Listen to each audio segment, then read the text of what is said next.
자, 오늘은 성탄주일입니다. 세상에 기쁜 소식들이 많이 있지만 한 생명이 한 가정에서 태어나는 것은 참 기쁜 일입니다. 그래서 우리들은 시간이 10년, 20년 지나가도 우리의 자녀를 출산했던 그날을 기억하면 생생히 떠오릅니다. 그리고 자녀들에게 그 이야기를 가끔 시간이 날 때마다 들려주기도 합니다. 하지만 오늘 본문에 등장한 이 한 아기의 탄생의 이야기는 단순히 한 가족이 기뻐하고 나누는 이야기가 아니라 오늘날 놀랍게도 전 세계 곳곳에서 거의 모든 사람들이 기뻐하는 날이 되었습니다. 곰곰이 생각해보면 이건 참 놀라운 일입니다. 이스라엘의 베들레헴 그 시골 마을에서 한 아기가 태어났다는 이 소식이 어떻게 이제는 세계 땅끝까지 이르러 모든 곳에서 기뻐하는 소식으로 변화된 것일까요? 기적이죠, 이것은 사실. 세상에 많은 종교가 있지만 세상 사람들이 이것을 다 기억하지 않습니다. 하지만 주님의 오신 이 성탄의 날은 그 신앙을 가진 사람이나 가지지 않은 사람이나 모두가 즐거워하고 기뻐하는 날로 변했습니다. 그것은 물론 이 땅에 그날 오셨던 주님의 그 복음의 메시지, 진리를 사람들이 마음에 받고 믿고 승복하여 그 명령을 따라 땅끝까지 이르러 복음의 증인이 되었기 때문입니다. 놀라운 기적의 연속이 계속 시대와 시대를 거슬러 오늘날까지 일어나다 보니 이제는 전 세계 80억이 살아가는 이 세계 곳곳 어디에서나 신앙을 가진 자나 갖지 않은 자나 모두가 기뻐하는 날로 변화된 것이죠. 기적이죠. 이것은 참으로 놀라운 일입니다. 오늘날 통계에 의하면 80억 세계 인구 중에 약 25억, 거의 3분의 1에 가까운 인구가 자신을 크리스찬이라고 고백한다고 합니다. 그리고 2주간이 되면 이제 이스라엘 베들레헴에 가게 되면 사진에 보면 나오지만 거기에는 예수 탄생교회라는 교회가 있습니다. 그리고 그 교회의 사람들이 이 시즌이 되면 전 세계에서 몰려갑니다. 그리고 성탄을 기뻐하죠. 그리고 성탄절 날이 되면 거기서 예배를 드리고 전 세계로 요즘은 그 예배가 방송됩니다. 참으로 놀라운 일입니다. 이 교회는 이스라엘 땅에 있는 모든 교회 중에서도 가장 오래된 교회입니다. 처음에 세워진 것은 로마 황제 중에 콘스탄틴, 우리가 잘 아는 기독교를 공인했던 그 황제의 어머니가 이 땅, 이 지역을, 이 장소를 예수님이 탄생한 지역이라고 생각해서 거기에 교회를 세웠고, 물론 한 번 정도 파괴된 일이 있었지만 곧 다시 세워져서 1000몇백 년 동안 변함없이 지금까지 그곳에 교회가 세워져 있습니다.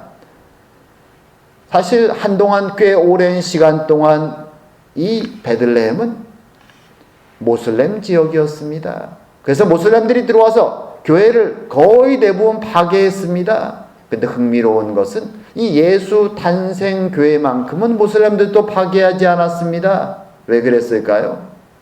두 가지 이유인데, 하나는 그들이 가지고 있는 코란이라는 그 경전에도 예수님은 위대한 선지자로 나옵니다. 왜냐하면 마호멧이 신구약 성경에서부터 내용을 뽑아서 그것을 만들다 보니 예수님을 메시아라고 믿진 않지만 위대한 하나님의 선지자로 믿습니다. 그래서 그들도 존경합니다. 그리고 동시에 그들은 이 성전 안에 있는, 말하자면 동방박사들의 그림을 보았습니다. 그 이야기를 알고 있죠. 그들은 동방박사가 자신들의 조상, 왕족들 중에 누군가라고 믿고 있습니다. 그러기에 이 교회만큼은 보존했습니다. 그래서 지금도 1000몇백 년이 지난 지금도 그 교회가 여전히 그 자리에 세워져 있고 성탄절이 되면 거기서 예배를 드리고 그 안에는 화려한 장식들이 되어 있고 그 교회 지하에 가면 예수님의 탄생 자리라고 추측되는 곳에 사람들이 아주 오래된 장식들이 그곳에 있고 여전히 사람들이 참여합니다. 순례자들이 매년 그곳에 가죠. 하지만 이 성탄절기를 만든 우리에게 중요한 것은 무엇인가 하면 그곳이 정말로 탄생된 곳인지 아닌지 하는 것은 중요하지 않습니다. 12월 25일이 정말로 탄생한 날인지 아닌지도 사실 우리에겐 중요하지 않습니다. 우리에게 중요한 것은 무엇인가 하면 그분이 이 땅에 오셨다는 사실이고 그리고 그 의미가 우리에게 어떤 메시지를 주는가 하는 그 내용이 우리에게는 굉장히 중요합니다. 그래서 어쩌면 우리가 너무나 잘 알고 있는 성탄의 이야기지만 그 이야기를 다시 한번 돌아보고 그 이야기가 우리에게 주는 메시지를 한번 살펴보고 은혜를 나눌까 합니다. 자, 오늘 본문은 그렇게 시작하죠.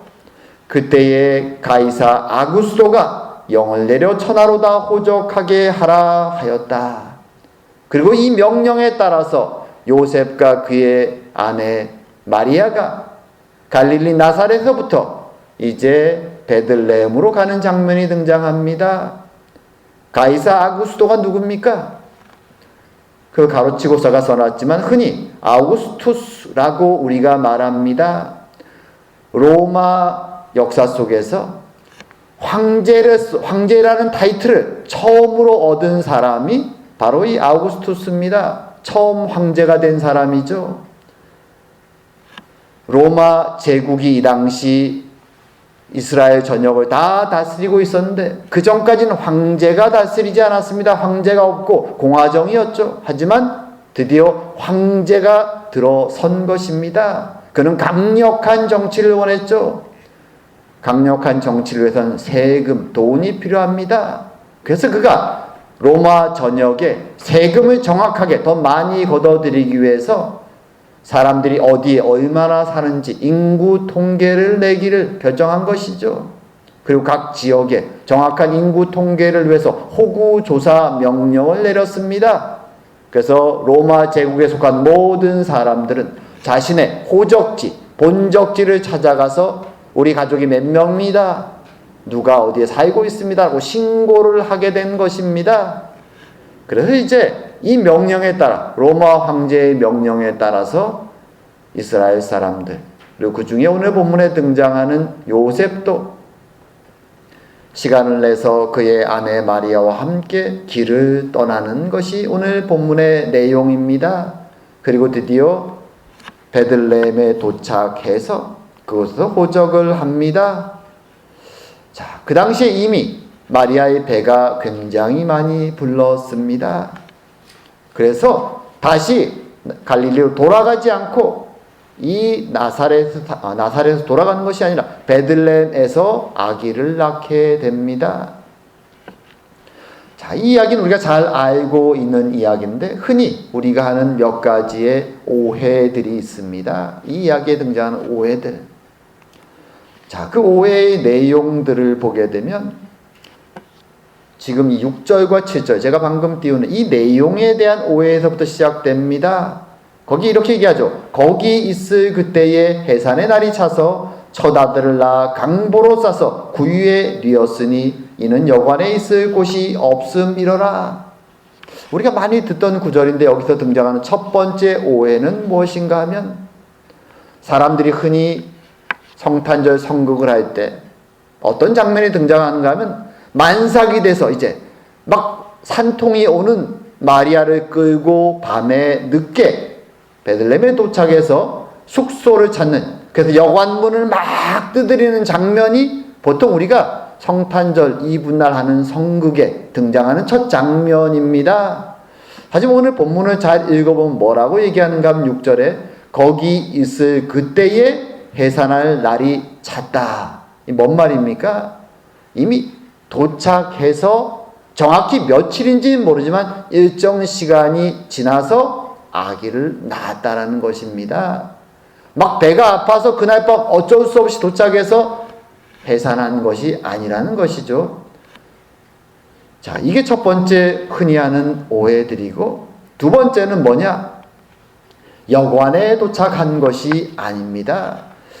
우리가 흔히 고대 이 시골 마을을 생각해 보면 알지만 오늘날도 마찬가지죠. 시골에 가면 시골에는 여관이 없습니다.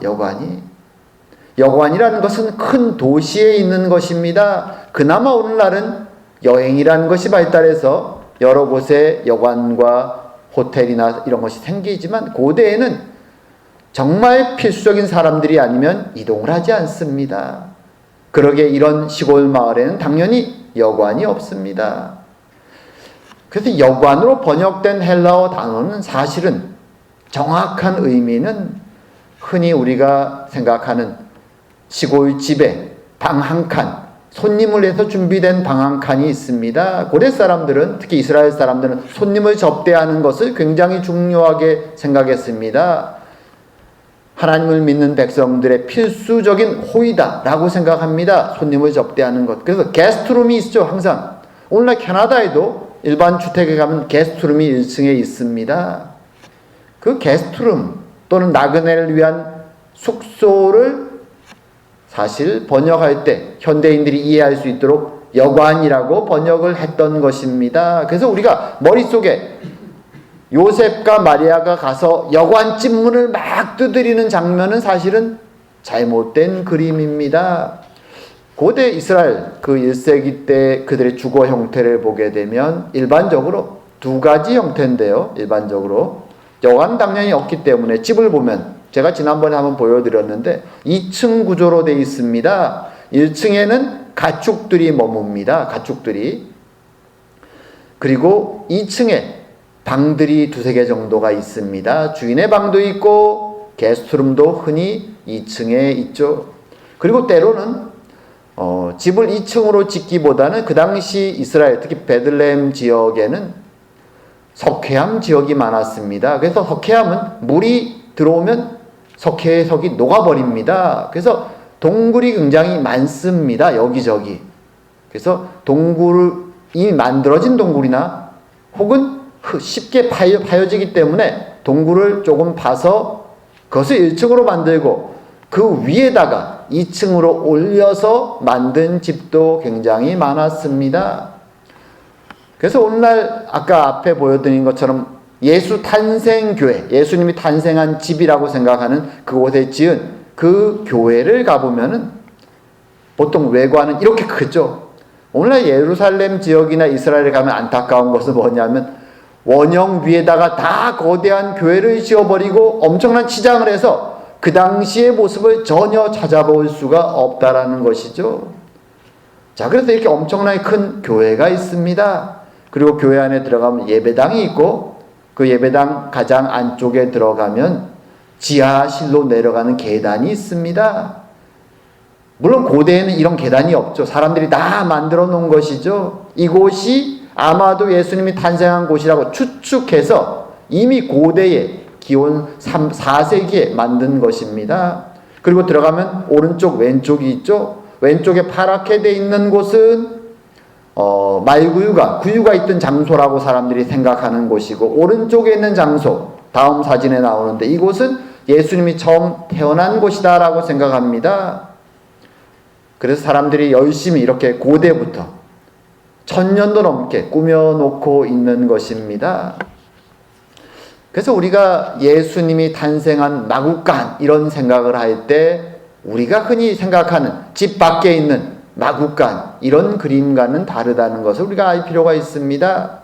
자, 세 번째 오해는 뭔가 하면 물론 우리가 방금 읽은 것처럼 목자들이 그 예수님이 태어난 밤에 찾아옵니다. 하지만 마태복음에 기록된 동방박사의 방문은 누가복음에 기록되지 않습니다.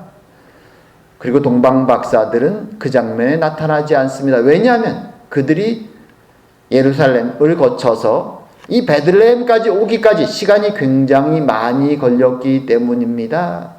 어쩌면 예수님이 탄생하고 한두 달 뒤에 왔을 수도 있고 정확한 시간은 우리가 알 수 없습니다. 하지만 유추해 볼 수 있는 것은 나중에 헤롯에게 보고하지 않고 동방박사들이 몰래 자신의 나라로 돌아갔을 때 헤롯이 분노하며 베들레헴에 남자 아기들을 죽이죠. 그때 나이를 2살 밑으로 잡아 죽입니다. 왜냐하면 동방박사들이 별을 처음 발견하고 왔던 시간을 계산했기 때문입니다. 그래서 동방박사들, 우리가 흔히 선거할 때 목자팀도 나타나고 동방박사팀도 함께 나타나서 선극을 만들어 가지만 실제로는 그렇게 같이 나타나지는 않았을 것이다 라는 것입니다. 이것이 기본적으로 예수님의 탄생 때의 모습들이고, 중요한 것은 사실 그 메시지죠. 오늘 본문을 잘 보게 되면 중요한 2가지 메시지를 우리가 얻게 됩니다. 자, 첫 번째는 이 사건은 예언의 성취와 하나님의 섭리가 드러난다는 것입니다. 우리가 4절에 읽으면 본문이 이렇게 얘기하죠. 요셉도 다윗집 족속이므로 갈릴리 나사렛 동네의 유대를 향하여 베들레헴이라는 다윗의 동네로 갔다. 이 다윗이란 이름이 계속 등장합니다. 마태복음도 다윗의 족보로부터 시작하죠. 왜 예수님의 탄생에 다윗의 이름이 계속 들어갈까요? 그것은 구약 전체를 통하여 하나님은 메시아는 이스라엘 구원을 한 그 왕은 다윗의 가문을 통해 탄생할 것이라고 이미 다윗에게도 말씀하셨고 무수히 많은 하나님의 선지자를 통해 예언해 오셨기 때문입니다. 그래서 예수님은, 그리고 요셉은, 그의 아버지 요셉은 다윗의 자손이다라는 것을 성경은 우리에게 보여주는 것이죠. 하나님의 예언에 따라 이것이 이루어졌다. 그리고 동시에 베들레헴에서 태어난 것도, 예수님의 그 탄생도 바로 예언에 따른 것입니다. 이사야 선지자 때에 살았던 미가 선지자의 말씀에 보게 되면 우리가 교동문에서 읽은 내용이 나오죠. 베들레헴 에브라다야.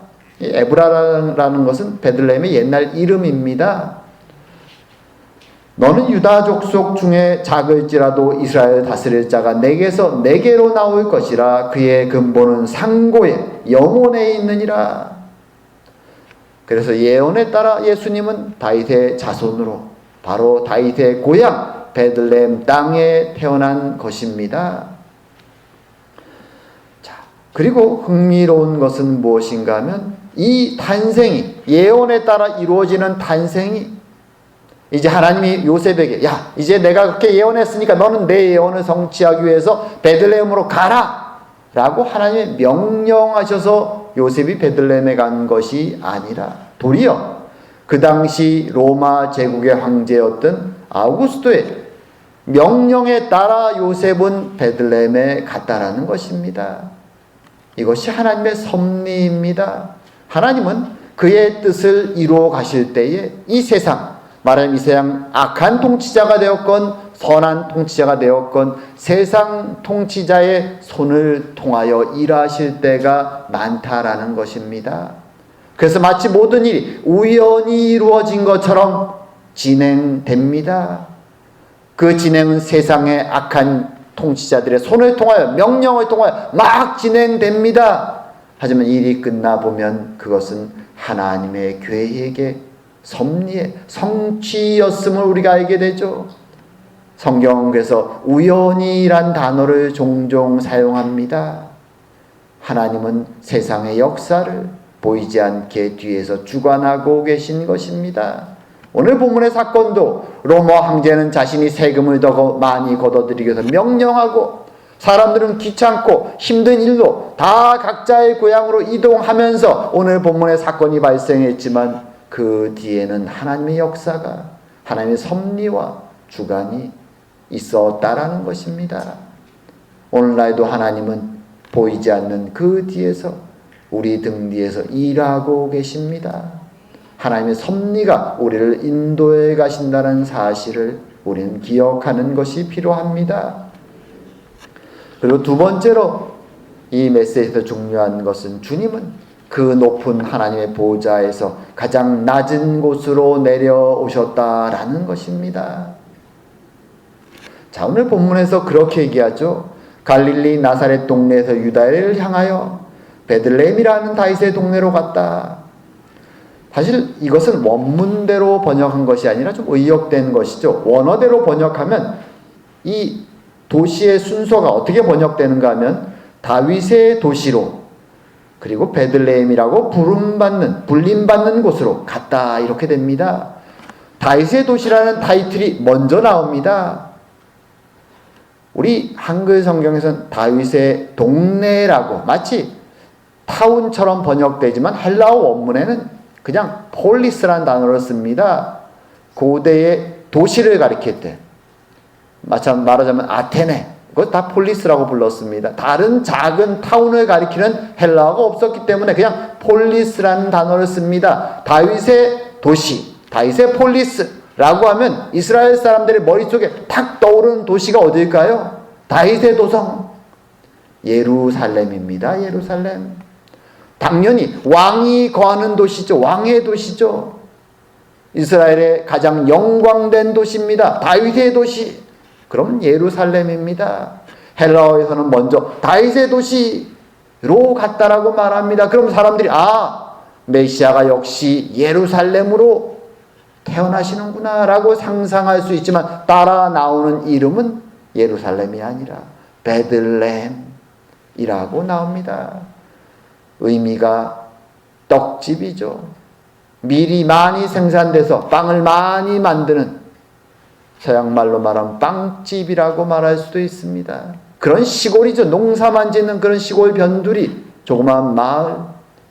주님은 영광스러운 왕으로 다윗의 도시 예루살렘에 나온 것이 아니라 조용한 시골 도시, 다윗이 최고의 피크에 영광 때 있었던 그 도시가 아니라 다윗이 어린 소년으로 양을 돌보며 겸손하게 하나님 앞에서 하나님을 찬양하는 시를 쓰면서 그렇게 살았던 그 순수한 믿음의 때에 살았던 그 도시 베들레헴, 그 순수한 신앙으로 하나님의 부르심 앞에서 그는 죽음을 두려워하지 않고 골리앗 앞에 나가서 여호와의 이름으로 내가 나가 싸운다고 외쳤던 그 다윗의 도시, 그곳에 주님은 조용히 태어나셨던 것입니다.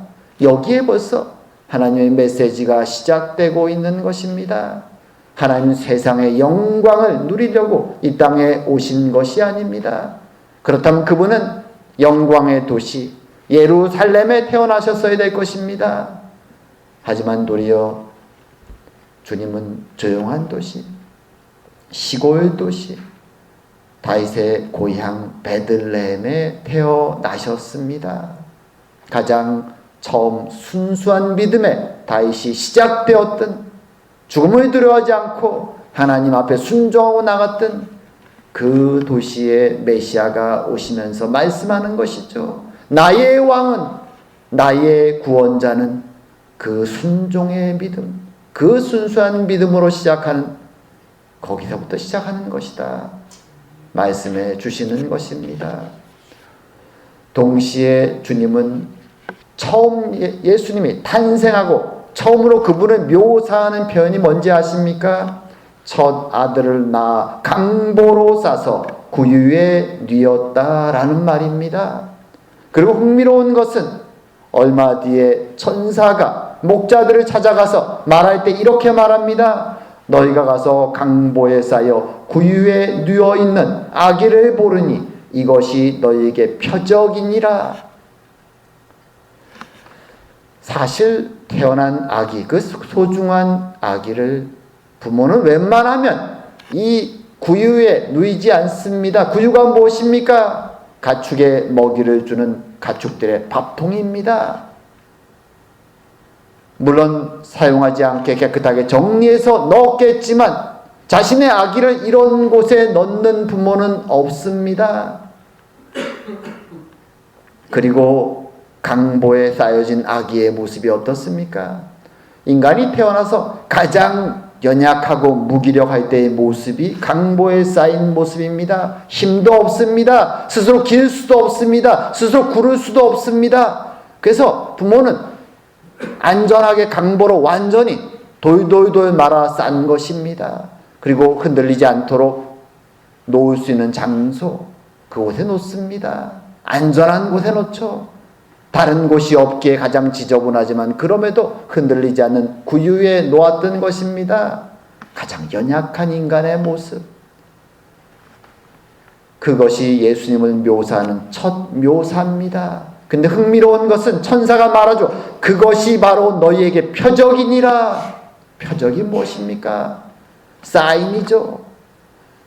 구주의 사인이, 구주가 태어나셨음을 가리키는 그 첫 번째 사인이 영광스러운 옷도 아니고 왕관도 아니고 능력도 아니고 아무 능력이 없는 가장 연약한 인간의 첫 번째 형태, 강보에 돌돌돌 말려 쌓여서 비루한 구유에 누워있는 그 모습, 그것이 바로 메시아의 표적이다라고 말하는 것입니다. 우린 이것을 기억하는 것이 필요합니다. 구세주가 이 강보에 쌓여 구유에 누워서 오신 것이 표적이라는 것이 무엇을 의미합니까? 그분은 연약한 인간으로 가장 낮은 곳에 우리를 위해 내려오셨음을 의미합니다. 그분이 오심은 바로 가장 낮은 자, 인간의 형편을, 인간의 시험을, 인간의 모든 고생을 자신도 짊어지시겠다는 것을 드러냅니다. 그리고 더 놀라운 것은 그분이 죽으실 때도 동일한 모습으로 죽습니다. 누가복음 23장 53절에 가면 이렇게 얘기하죠. 그분의 죽음 이후에 십자가에서 이를 내려 세마포로 싸고 아직 사람을 장사한 일이 없는 바위의 반 무덤에 넣어두었다. 오신 모습 그대로 그분은 연약한 인간의 모습으로 누우셨습니다. 강보에 쌓였던 것처럼 세마포에 둘둘 싸서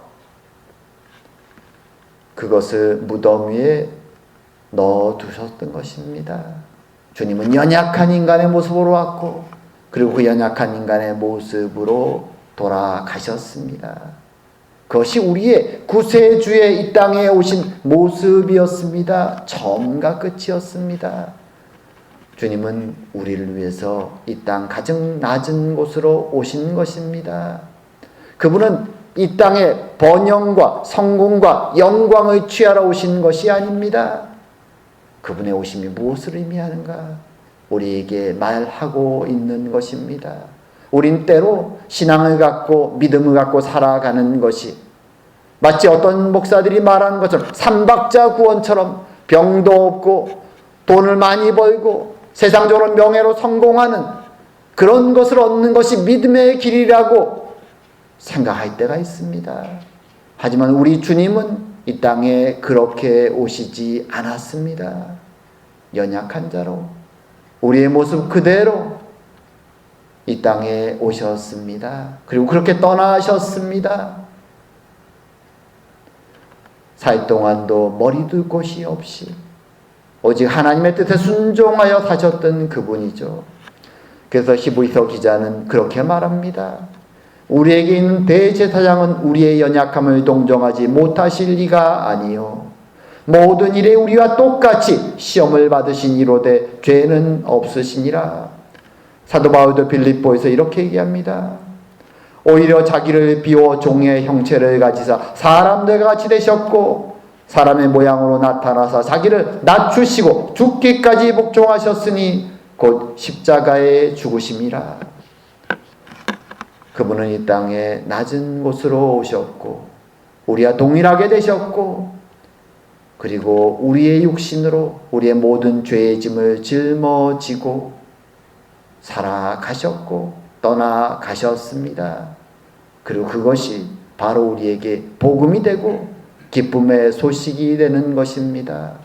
우리로서는 감당할 수 없는 우리의 죄의 짐을 그분이 이 땅에 오셨고 짊어지시고 떠나셨다라는 것입니다. 그러기에 이 성탄의 날은 우리에게 기쁨의 날인 것입니다. 내가 해결할 수 없는 이 죄의 짐의 문제를 그분이 해결하시기 위해서 가장 낮은 곳으로 내려오셔서 우리에게 기쁨의 소식을 주신 날이기 때문입니다. 이제 말씀을 정리할까 합니다. 오늘은 성탄절입니다. 2000년 전 그날 주님은 화려한 영광스러운 탄생을 한 것이 아니라 영광의 자리 예루살렘에 내려오신 것이 아니라 아무도 모르는 시골 가난한 마을 베들레헴에, 가난한 그 동네에 초라한 집 마구간에 구유에 누워지셨습니다. 연약한 모습으로 강보에 쌓여서 누워 계셨습니다. 그리고 천사들은 외칩니다. 이것이 바로 구주의 표적이다. 그분이 오셨음을, 그리고 그분이 그 모습 그대로 떠나셨음을 우리는 알고 있습니다. 그분은 이루셨습니다.